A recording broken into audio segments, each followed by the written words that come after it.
Assalamualaikum warahmatullahi wabarakatuh. Salam solih. Khairu jalisin fiz zamani kitabun.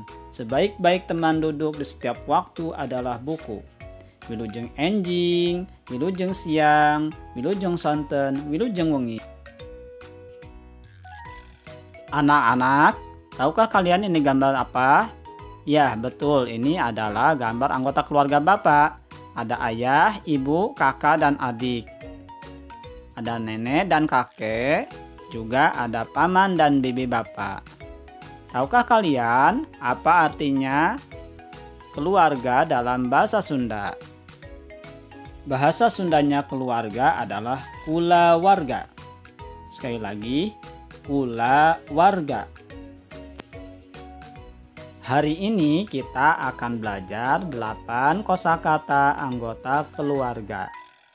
Ada ayah, bahasa Sundanya bapak ataupun rama.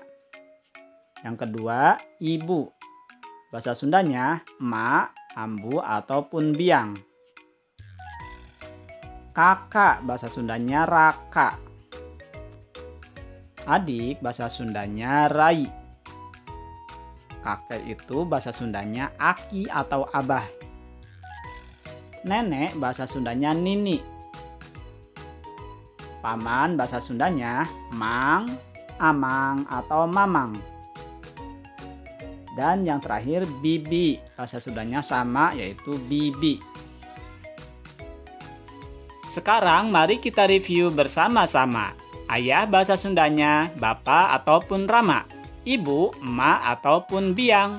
Kakak raka. Adik rai. Kakek aki atau abah. Nenek nini. Paman, emang, amang atau mamang. Dan terakhir bibi, tetap bibi. Sekarang mari kita bernyanyi bersama-sama.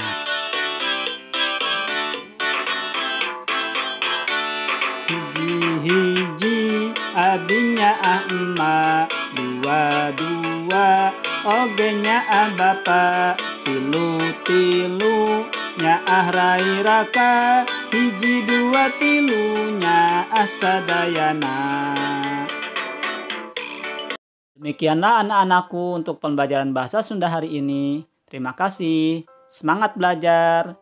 Semoga kalian diberikan kemudahan. Hatur nuhun. Wassalamualaikum warahmatullahi wabarakatuh.